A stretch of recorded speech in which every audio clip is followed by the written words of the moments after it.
So I had an opportunity to talk to some ex-Church of Christ members recently. I've been doing some of this on my podcast. I thought it was a really good discussion, so I decided to put it up on my main channel. If you want to check out my podcast, you can go to the cards in the corner or the links in the description. I have it on a YouTube channel and on iTunes. You can get the iTunes podcast on Apple devices or on Android, so check it out.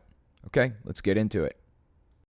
Thank you guys for coming. I have Mark and Joris here, who are both from the Church of Christ originally. Now we wanted to get into a discussion and talk about this because the Church of Christ is something that a lot of people aren't really aware of. It's kind of it seems like a smaller group of people that isn't really a concern, but as it turns out, they're actually as big as Jehovah's Witnesses. And I've heard some kind of disturbing things about people's history with them. So I'm glad to have you guys here. Thanks for coming. Joris, do you just want to tell me a little bit about yourself? Yeah. I'm Joris. I was a Church of Christ member for roughly about 20 years. But you could say member in quotations because I grew up in it. So pretty much from the time I was born until the time I was around 20 to 21 is when I ended up leaving. But yeah, it was definitely an interesting experience. Yeah, we're gonna get into that in a minute. I've got some questions to ask you about that. So we also have Mark here, right? Are you there, Mark? I'm here. So why don't you tell me a little bit about your experience with it? Well, I was adopted by white people in 1985, so I was raised in the Church of Christ, except mine was a lot more conservative than Joris's. Uh, his was rather more moderate to liberal, and I actually was on the road to become a preacher until I left the church at 16. That's fascinating. I'm really interested to hear that story in a minute. So I figured we'd start out with a couple of basic questions, like on the social side of things. I'll start with Joris. How did you find yourself in that religion? You said you were born into it, right? Oh yeah, the way it kind of ended up working out was my grandmother was a part of it, and then when my mother moved here, she joined the church. My grandfather was in it as well, but my dad never really was, and I haven't been able to work out of him one way or the other why he wasn't. But yeah, Very that's about how interesting. I got into it. Okay, so how about you, Mark? How did your family get into it? How did you find yourself? Were you born into it, or? Well, I was adopted from the Philippines. My parents adopted me, and uh, my dad, I believe, was raised Baptist or Catholic, but my mom was uh, terrorized during a tent revival back in the 60s to be baptized into the Church of Christ. I mean, the preacher scared the hell out of her by telling all these kids about hellfire and brimstone and a hot tent in the summer. So she was terrorized to become Church of Christ. And my dad converted, and that's what we went to until they divorced when I was 13. And I stuck with it until I left at 16. Yeah, they have a tendency to do that, preach hellfire and try to scare the shit out of people, right? I mean that's something you find in very oppressive religions commonly, is they like to use those types of tactics. Well, they give Pentecostals a run for their money on preaching. Yeah, That's you got a good fascinating. point there. That's really interesting. Pentecostals are kind of widely known as, pretty extreme. So the fact that Church of Christ is anywhere even in that ballpark is very interesting. I really need to do another expose on them. So I had another question for you, Joris. Did your parents kind of shove it down your throat? I know you touched on this a little bit. You're saying that your dad wasn't really involved in it. So do you feel like your mom kind of shoved it down your throat, kind of forced it on you, or was it a little more relaxed with you? No, it was fairly forced. I'm trying to think in the years that I went up until I left, I can really only think of maybe two or three Sundays we missed. And we would go Sunday mornings, Sunday evenings. We didn't go Wednesday evenings, but we went to every single. Yeah, I know I was an awful Church of Christ member, but we went to every event they had, all the potlucks, all the midweek outings and conferences and such. But Okay. yeah, we even went to Church of Christ summer camp as well. About the only metric I didn't hit is I didn't go to a Church of Christ college. So, that's really interesting. So, let me ask you this: how many meetings do they have every week? Is it 2, 3? For the one that I went to, there was a Sunday morning, a Sunday evening, and a Wednesday evening. But then there were Unless like, it was revival week. yeah, unless it was revival week, and then you went every day. But and then there were like different groups that would get together. Like I remember there was a women's group that would get together every so often, and our youth This group was usually did. Yeah, our youth group did things on Monday evenings. Joris, can you tell me a little bit more about the revivals and what they are and how they work? It's pretty much like, for instance, one of the ones, the one that I went to did traditional revivals, and they also did like, for instance, a Friends Day, which was a few weeks ago. And basically, what it would be is you would invite literally every single person you knew to come on this one Sunday, and there would be this huge church service. They have a massive potluck afterwards, and I got an invitation for this year's Friends Day service, but I politely declined said invitation. But yeah, the revivals are you're going to church every evening, and they are going to teach you and preach to you essentially hellfire and brimstone. It's basically a scare tactic to get more people into the church, or at least that's kind of what I had seen of it. They have a different theme for revivals, like restoration or patience or forgiveness. But it's usually our revivals were usually several speakers that were guest speakers, or they would have one speaker that was really well known in the Church of Christ circuit to come Yeah, talk. we did a similar thing with a church in a neighboring county.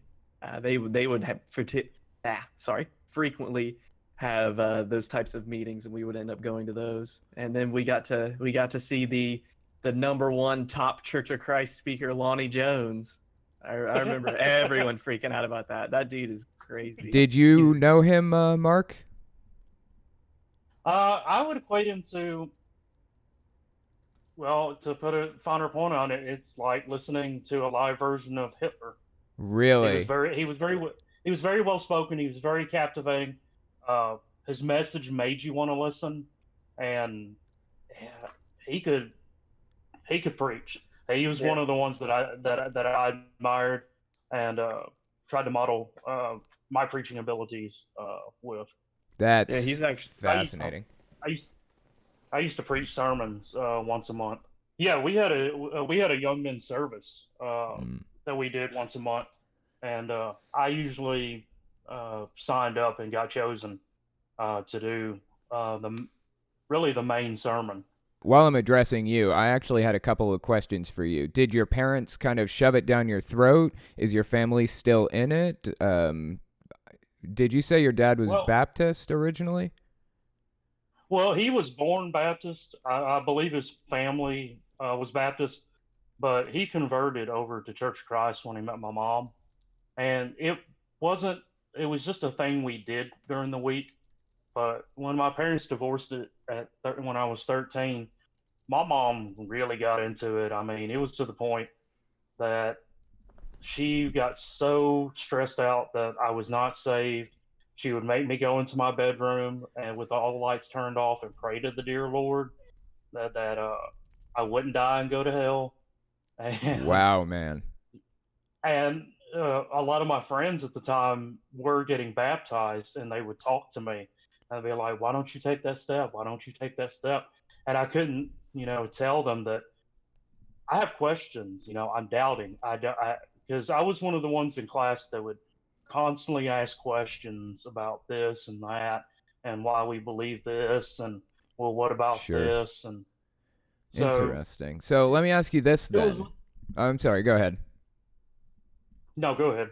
I was gonna say, Like, how old were you at that point where you kind of had questions about it and stuff? It was before you basically got baptized, is that right? I got baptized when I was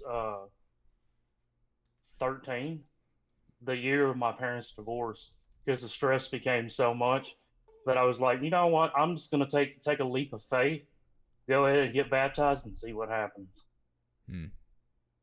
Yeah, you find that to be the case a lot of the time. I know in my religion, I I kind of felt like interestingly enough, I was the only kid in my church who was getting baptized or seeking baptism or anything like that at the time. Um, but so it wasn't like I was trying to follow a trend or anything. It was more along the lines of I'd been pushed into it, and by my parents and my adult friends who were Jehovah's Witness, trying to encourage me to do that kind of thing. And that's kind of a shame. I know Stephen Hassan talks about, for those of you who don't know Stephen Hassan, he's written a lot of books on cults and cult mind control and things like that. But he's talked about undue influence, about making decisions without proper knowledge of the consequences of those decisions and things like that. So I know where you're coming from with that. So let me ask you this, Mark: do you have to deal with any shunning now? Has there been any kind of shunning or ostracization or anything like that since you left? Okay, funny story.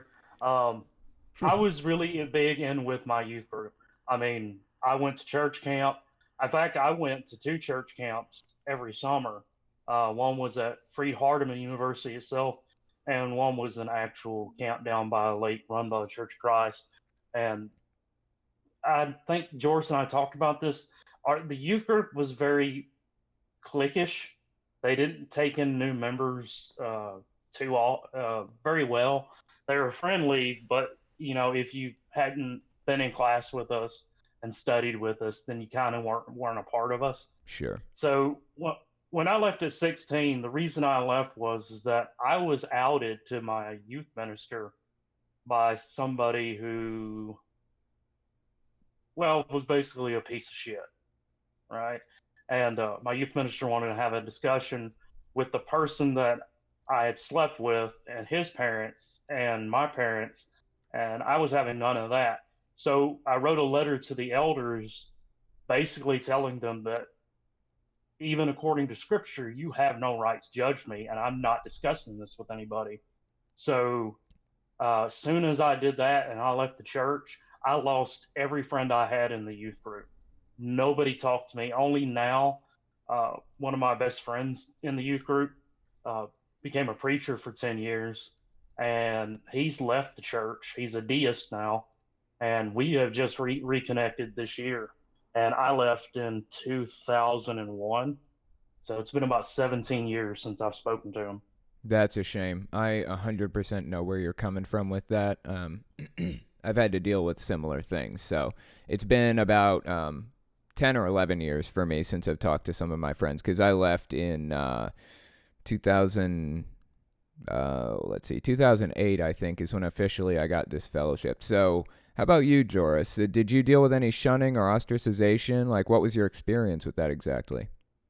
I I think Church of Christ in general, like their youth groups structures are pretty similar. Like at the time, really the only people that understand Church of Christ are the ones that are in it. It's like it really, because a lot of it makes very little sense. So really, the people that believe it are your friends. And after I left the church, I had these people that would talk to me every week and I would see every week and text me back and forth. And then that stopped.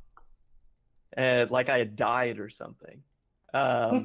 Which is it really did. It really did suck. And I had to end up branching out and making new friendships with other people. But I mean, there are some of them that to this day they have not reached out to me. I've tried to reach out to them, but they've never responded back. And it sucks. It's really sad because like these people are your quote friends quote Mm-hmm. until you leave. Because once you're not Church of Christ to a Church of Christ person, you're pretty much garbage. like Yeah. because their Oh way's yeah. the only way. Yeah. I definitely understand where you're coming from with that. It's similar with Jehovah's Witnesses. Like I said, I have I have a friend who, um, like when I got disfellowshipped, we were absolute best friends. I mean, we were together all the time. We'd go skate the streets of our city in this area and everything, all through the summer, just always together.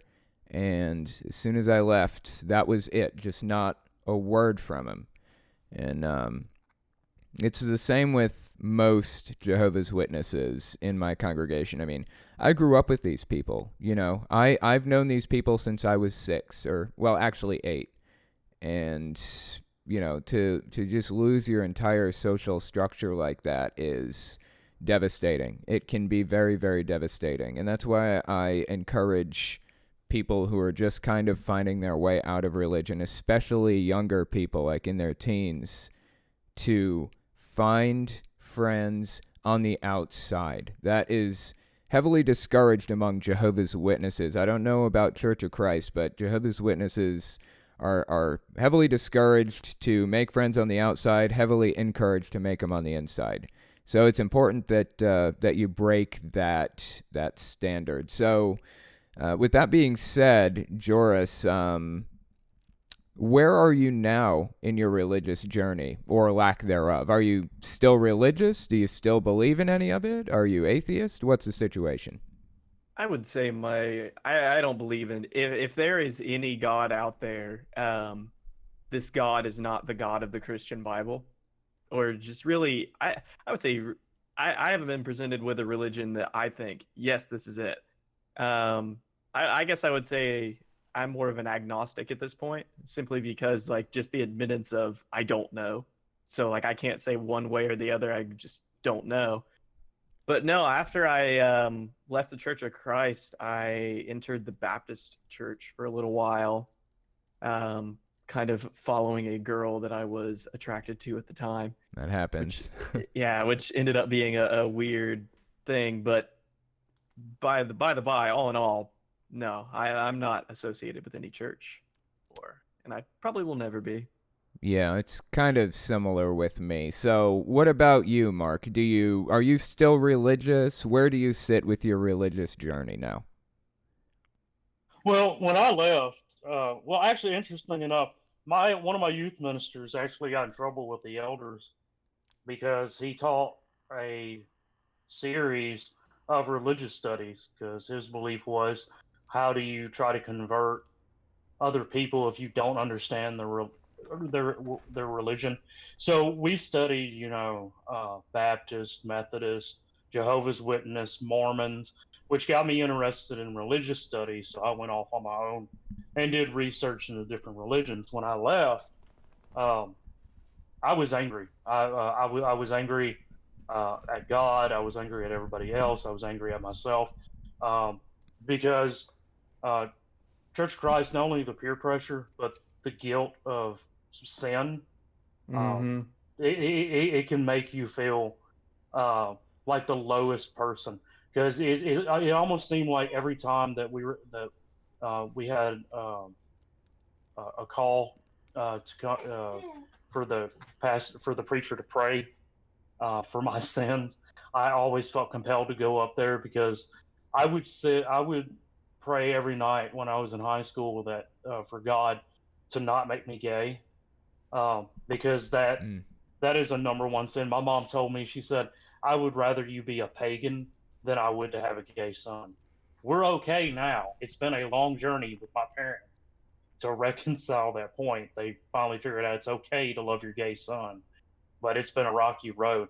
So when I did it, I went to the only religion that I felt that was accepting of everyone, even though it was steeped in mysticism. And I studied Wicca for a really long time, and uh, did that, and that's where I found my peace. As of now, I'm atheist agnostic. I can't say unicorns don't exist, but I've never seen one, so I really don't believe in it. And and I'm borderline anti-theist. The more uh, shit that I see, 25% of uh, Christian youth in the Bible Belt, the South, will attempt suicide or succeed in suicide because of the guilt that the churches push. And that's always bothered me because I was one of those kids that would constantly ask, God, why don't you love me? What is wrong with me? Did you not create me to be this way? I never asked to be gay, you know. And I tried to explain to my parents. I said, who in their right mind would say gay is a choice? Who in their right mind would live in Tennessee in the South and want to be gay when it would be so much easier to be a heterosexual male, to have a family and not deal with all the bullshit? So for a long time, I carried that burden. I've managed to work through it, and I'll tell you what, it's been a hell of a journey. I wouldn't take anything away from it, uh, but it's been crazy. Yeah, I can definitely understand that. I know that a lot of the time I get asked the question, if I could go back and just have a normal life, would I? And to that question, I have to think, like, where would I be if I hadn't gone through all of this? Who would I be? And ultimately, I don't think that I would change anything. As shitty and awful as this whole experience has been for me, it has empowered me to talk to people and show them that I understand what they're going through too. And that is something that you can't really get without experiencing this stuff. So I'm definitely on the same page there. And I heard you mention, like, being gay and your parents kind of not being okay with it. Honestly, I'm surprised, pleasantly surprised, by the fact that your parents appear to be okay with that at this point, because that is like not up for discussion in a lot of areas of the U.S. If your kid is Well, gay, you just kind of disown them. well, the interesting part is, and it actually went two ways. When I came out, my mom, until that, I came out at 19. It wasn't until I was 21 and I had an honest discussion with my mom where I told her point blank. I said, Mom, I am an adult and I will always be your son, but you have to start talking to me. It is not a phase Sure. uh, that I'm gay. And it's taken her a while, but she is to the point. She's because she we talked about this at length, and I said I've always had these feelings. I've never truly been attracted to women. The only times I had sex with women was basically to try to convert myself to Sure. liking women. So, and Yeah. I told her that, and she's like, oh well, she now understands. My dad is of the mindset, I love you. It's okay that you're homosexual. It's not okay that you act on it. Mm. He has the Mormon point of view. Oh, it's okay that you're gay, but don't you ever act on it. You're relegated to a life of loneliness. And I told my dad that, and he's like, well, God gives us no more than we can handle. Yep. Oh my God. That's so funny that you say that, because I hear the exact same quote from Jehovah's Witnesses. It's ridiculous. And actually, I knew this gay guy in my congregation who was so obviously stereotypically gay. Like, he had dyed hair and he spoke with a lisp and he was a hairdresser and things like that. Great guy, really genuinely honest guy. And he lived as a gay guy for like 20 years. And suddenly he's just not gay one day when he wants to get reinstated as a Jehovah's Witness. He's just not gay. He claims he's not gay. He doesn't want a girlfriend, doesn't want a wife, doesn't want anything. He just wants to not be gay in this religion. It was so heartbreaking to see somebody just suppress this part of themselves, who they are fundamentally, like that. It was really depressing. And yeah, so I wanted to mention one more thing. I was going to talk about, I heard you mention anti-theism. I thought that was kind of interesting. So as far as I understand it, atheism and agnosticism address different claims. Now, you guys can give me your opinion on how you view these two in a second. So how I view atheism is it's based on what you believe. So do you believe and live your life as though God is real? So I don't live my life or believe that. So I would be an atheist. But as far as agnosticism goes, it's a claim about whether or not you know if God is real or not. So you've got agnostic theists who are religious people, but they claim that they don't know if God is real or not. They just live their lives as though he does. And then you've got agnostic atheists who don't make any claims about knowing whether or not God is real, and they live their lives as though he isn't. They don't believe that he is.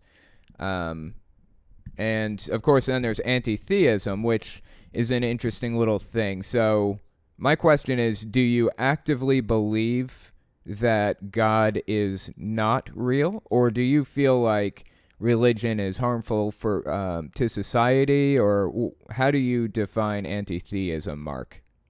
For the longest time, I studied Karl Marx, where he said, religion is the opiate of the masses. So I've always been against organized religion, especially after I left the Church of Christ, because I realized that organized religion, when it leaks over into politics, personal lives, whether you're Church of Christ, Catholic, Baptist, Jehovah's Witness, Mormon, when it leaks over into your personal life and makes you feel like shit for decisions and mistakes that you make as a human being, when it is difficult for people to forgive, when they preach forgiveness, but it's difficult for a human being to forgive another person and hold a grudge, that's what makes me borderline anti-theist. I realize there's a lot of people that need religion to either behave or to feel that they have purpose in the universe, and I'm not. I'm like you, Telltale, that I'm not there to try to destroy any illusion. What I am trying to destroy is how harmful, especially with the younger generation, uh, that religion can and essentially does to young people. I'm with a lot of people. You really shouldn't indoctrinate younger children. Uh, they should be allowed to make their own decision uh, when they become adults or when they have critical and logical thinking skills. Because if you indoctrinate a child in any type of religion and then their worldview is yanked out from underneath them, they have nothing to fall back on. And that is, to me, essentially harmful than I would say heroin or any other type of drug. Yeah, Uh, I it's religious completely. withdrawal. Yeah, You I know, agree with you on that completely. I think that we're on the same page with that whole thing. Well, that's really interesting. I don't think I'd personally use the title anti-theist yet. I'm just kind of feeling it out, seeing where it goes. And it doesn't sound like you really hold that title quite yet either. Is that a fair assessment, or? I don't go around announcing to people. If Mm, people ask, I simply say, I'm atheist agnostic, and I use the unicorn example. mm-hmm. I believe it's intellectually honest to say I'm not entirely sure if there isn't uh, something out there. I mean, we could be from a progenitor species for all we know, or somebody could have shit on this blue ball and humans crawled from it. Don't Yeah. know, and honestly, I don't care because in the end of the day, I want to be cremated and made into a tree. There you I could go. care less how it happens to me after I'm dead because I'm dead and I can't complain about it. There you go. That's really interesting. I think we share pretty much exactly the same views on all that. Although, honestly, there is something that seriously bothers me about death. Like, I know I'm not going to be aware of what's happening after, but there's just something that really bothers me about what's going to happen with my body when I die. I don't know. I know it's irrational, but it does. But I was gonna say, whenever I left religion, I had this big like philosophical debate within myself of like, what does this mean now when I'm gone? And something that gave me a lot of comfort, and it's kind of weird, but something that gives me a lot of comfort is when I die, the atoms in my body don't stop moving, right? Everything is always moving, because if atoms stop moving, then it'd be heat death of the universe. But I don't know, it's just kind of comforting to know that, I mean, even after I'm gone, the particles that made me up are just going to continue to be. I don't know. That's how Yeah. I think of it. Yeah, that's That's one of the definitely laws of comforting. physics. Yeah.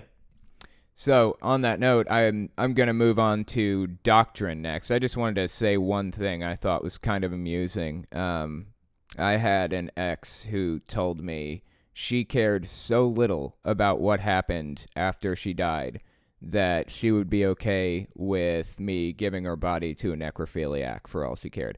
I don't know if I'm Oh. going to keep that in or not. I don't know if I'm going to keep that in, but I thought it was hilarious. That is kind of Uh, funny. so, anyways, on to Doctrine. I'll start with you, Joris. How did they feel about control? I'm sorry. How did they feel about controlling clothing and hairstyle, and how did you feel about that? Well, the only thing in my church that I can remember is like, if you were a man, you weren't supposed to have long hair, and if you were a woman, you weren't supposed to have short hair. Um, Clothing wise, I mean, just dress modestly. So they weren't Well, too extreme they're about it in your church. Is that fair to say? yeah, they weren't particularly too extreme.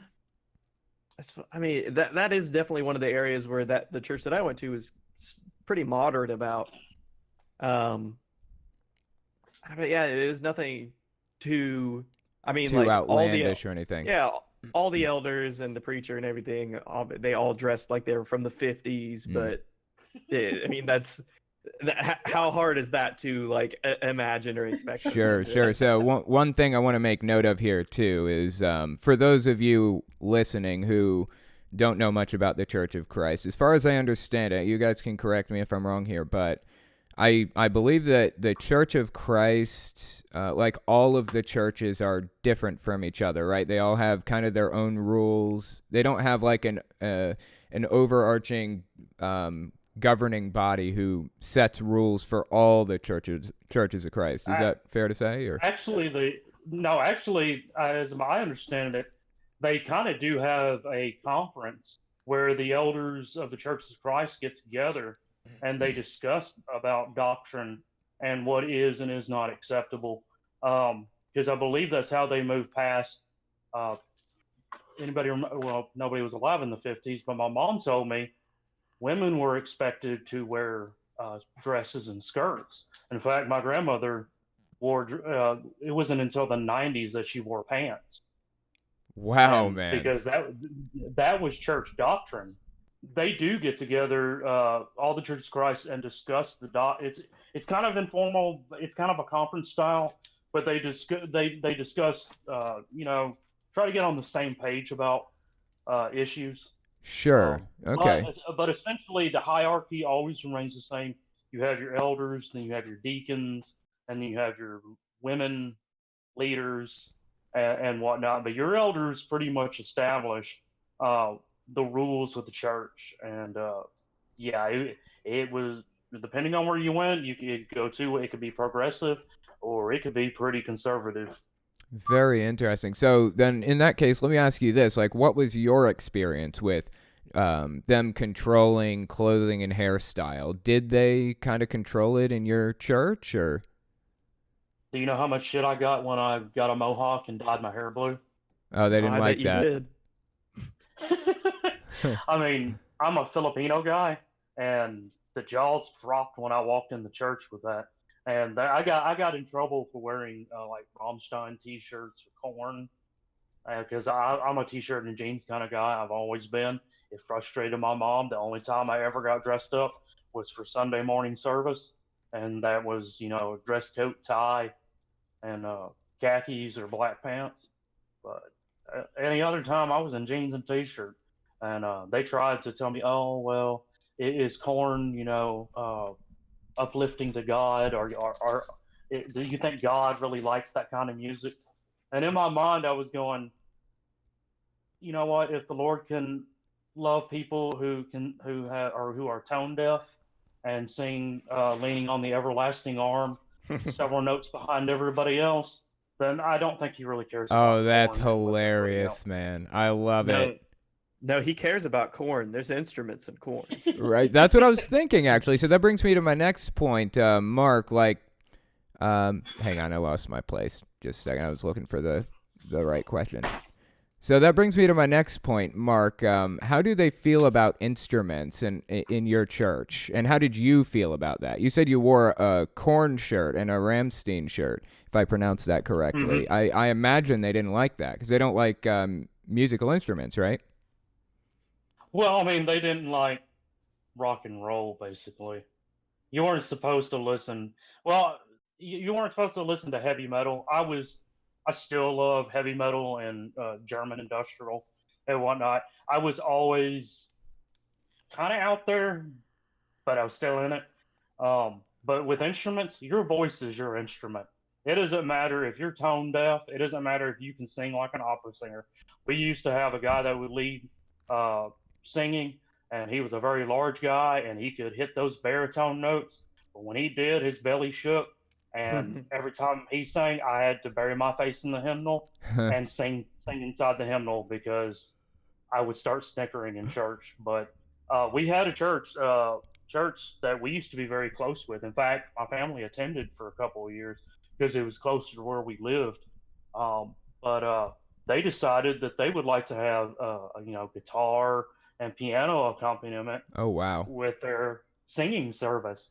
So we disfellowshipped that entire church because we were told, don't associate with that church. Wow. If they're your friends, just don't have anything to do with them because they're going outside, the Holy Bible and the Lord's doctrine. Same exact thing happened with a church near where I lived, right over across the river. Yeah, so what was your experience with it, Joris? Oh yeah, people are so like just they got way too adamant about instruments. I remember there was obviously the church right across the river that did musical instruments, and we were told that they were bad because they did. There were some church members who thought it was controversial to listen to worship music on the radio that had musical instruments in it. Okay, so Because to clarify then real quick, so they're not against the use of musical instruments altogether. They're just against the use of musical instruments in worship, right? yeah. Okay. So continue, sorry. But do y'all know where that comes from? Where does that come from? Psalms. David lifted up his voice unto the Lord with no musical accompaniment. That's the verse they used to justify that there is no musical instruments because King David worshiped the Lord and sang psalms to the Lord with his voice only. That is a little bit thin to me. I don't know. Hey, Maybe man. it's just Oh, my yeah. apostate view, but Their whole doctrine is pretty thin. Like they do that exact same thing with just about all of their like core tenets and rules is they will just cherry pick these little verses or maybe even sections of verses to really get what they want. So what misconceptions, I'll start with Joris. What kind of misconceptions do you feel there are about the church? Like common misunderstandings about how it operates or what it is or what they believe. Do you have any for that? I would say the most kind of misunderstood thing is a lot of people just think there's some normal, regular old church when they're really not. They're like they're very much. I'd say they're very unique in how they do their brand of Christianity. In that they really, for instance, my time in the Baptist, you were encouraged to reach out to Methodists, Pentecostals, really anyone. But if you're a Church of Christ member, you're really only supposed to reach out to other churches of Christ because all other religious denominations are wrong, and there shouldn't be denominations because if everybody was doing Christianity like the Church of Christ, well, then there wouldn't be a need for denominations because it would only be Church of Christ. But yeah, I think the biggest misconception people have is that it's just some normal run-of-the-mill thing because it's really not. It's really Church of Christ. I mean, Christianity for a lot of people is a lifestyle. But I would say, even going so far as for a Church of Christ member, not only is Christianity a lifestyle for you, but Church of Christ is also a additional lifestyle. Like one Mhm. level above it, then, is what you're Mm-hmm. saying. Okay. So what about you, Mark? Like, how do you feel about it? Do you know of any kind of misconceptions you'd want to set straight about the church? 2 points. The first point I can prove with a joke. Okay. Uh, the first point is a man dies and goes to heaven, and St. Peter's giving the man a tour of heaven. And heaven is split into corridors and halls. So as they're walking through, they pass by one hallway, and you can hear singing and praising and just general shouting. Sounds like a really good party. And the man goes, St. Peter, who's down this hall? And he said, oh, that's the Pentecostals. They're really happy to be here. And okay, so the man says, okay. So they walk down, and all of a sudden they hear beautiful singing and chanting. And the guy goes, well, who's down this hall? And St. Peter replies, oh, that's the Catholics. They're very serious about being here. So we leave them to do what they want to do. So they continue walking, and St. Peter's pointing out these different halls and who's down the halls. And finally, St. Peter, before they get to the last hallway, he looks at the man and puts his fingers over his lips and says, you need to be very quiet. And the man goes, why are we whispering? He said, well, down this hall is the Church of Christ, and they think they're the only ones up here. Oh, that's good. That's really funny. I love it, man. That was good. I've never heard that one before. I like that. And the other misconception is that um, people really don't understand Church of Christ. They were during the Reformation movement about the same time that Jehovah's Witness and Mm. Calvinists came about, because they wanted a more stricter uh, doctrine. It was during the time of the Great Depression and the Prohibition. In fact, Church of Christ were very supportive of the Prohibition era because, and like George said, they do cherry pick. For example, when Paul, I believe in the Book of Acts, says anything not in moderation is basically a sin. Well, Church of Christ will take that as you can't drink a drop of alcohol because human beings cannot drink in moderation, and that is very thin because that's not what Paul said. Or the love of money is the root of all evil. Well, some Church of Christ would take that as any love of any money is the root of all evil. If you're rich, well, you're basically an evil person unless you're giving it to charity or to the church or to uplift the Lord or spread His word.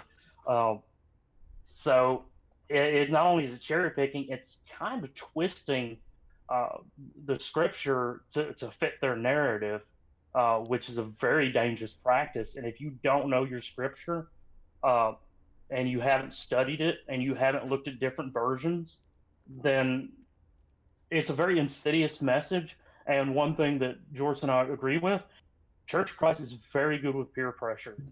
Oh yeah.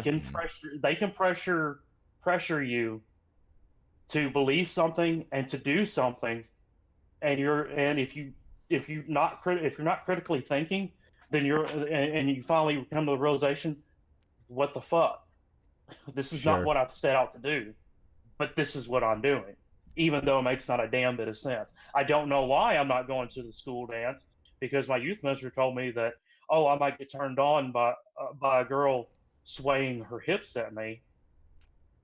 That Ye- doesn't make any sense, but yet I'm not doing it because if I do go, then the youth group will report back, oh, so and so was at the dance and he didn't leave any room for Jesus. Sure. I Sure. mean, that's the way it was, and people Yeah. don't realize that. I have a funny little anecdote that Okay. was reminding me of that. There was a running joke in my youth group at the time about a dance called the Jesus Twist. And it's essentially what it was is we had studied a tract in one of our Sunday schools, and it was about what type of dancing is appropriate for Church of Christ members. And basically this amounted to you were standing like straight up and your hips were like in place. You didn't move your hips, but you would move your shoulders back and forth, and that was the Jesus twist. See, that's We call that the white fascinating. boy wiggle.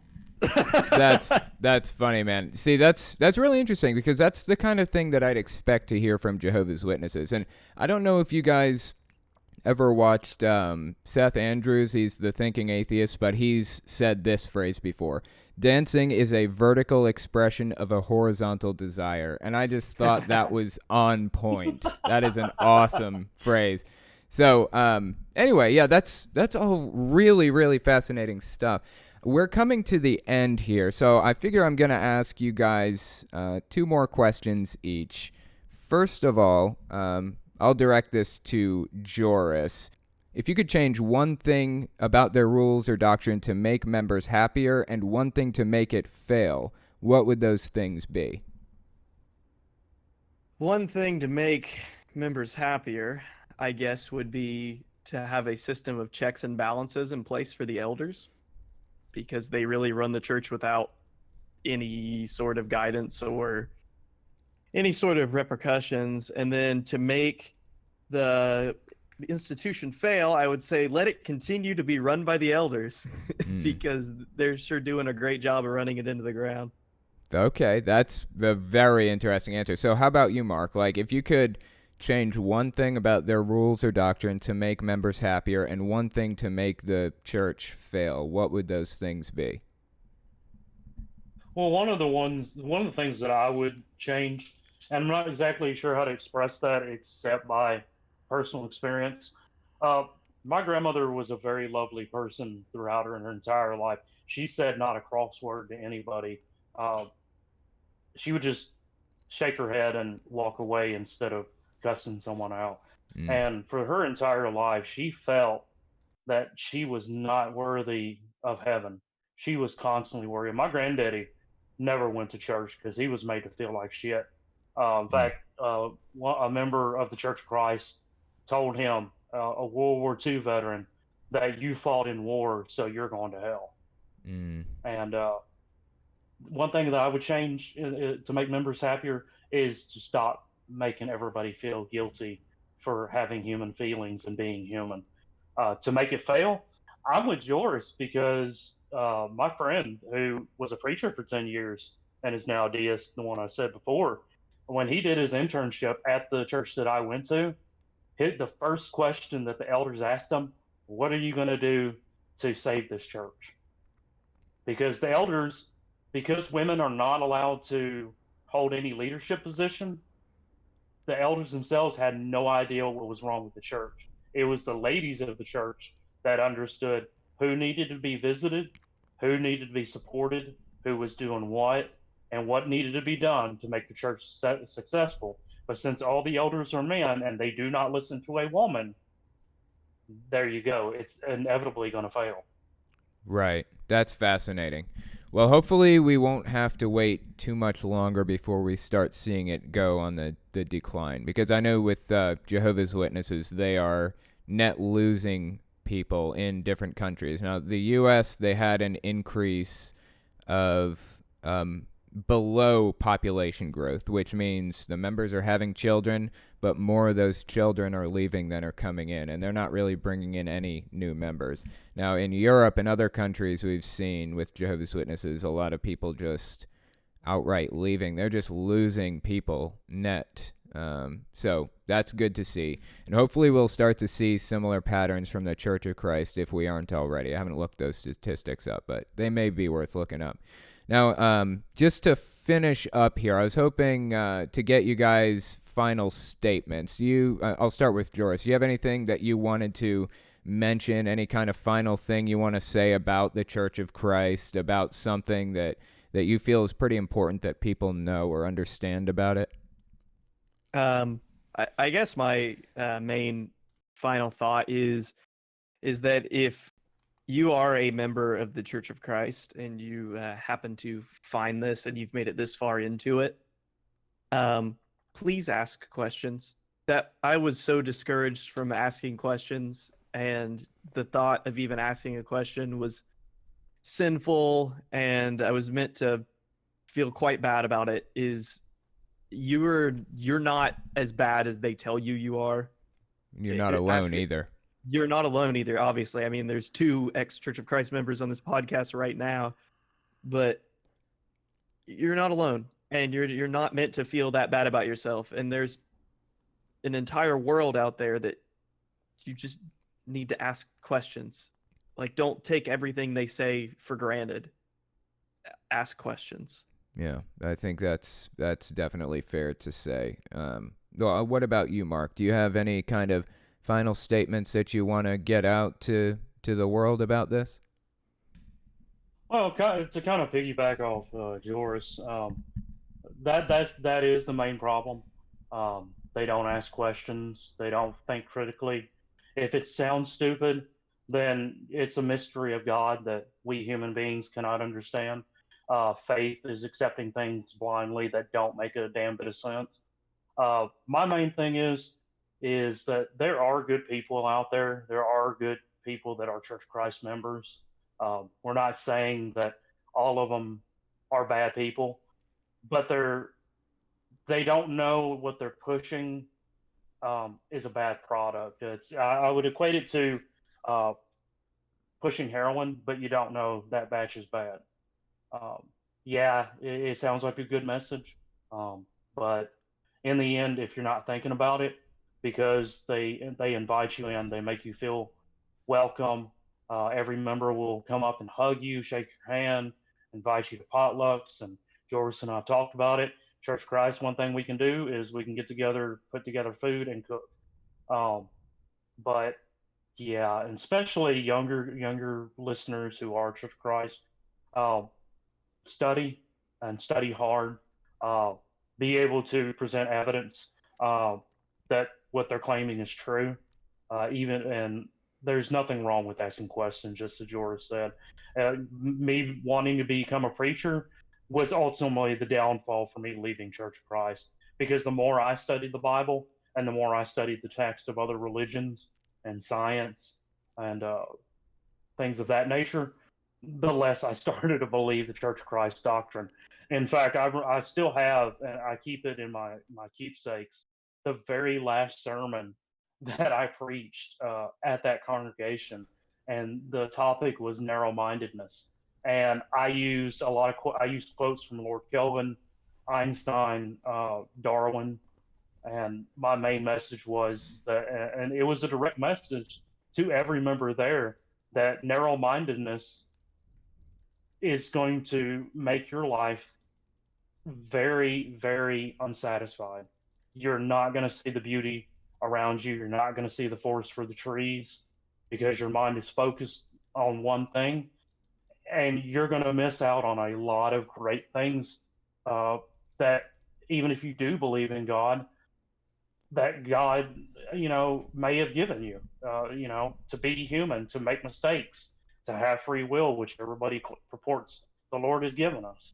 And you're not exercising that free will if you're clinging on to a doctrine that doesn't make sense and was put together by men.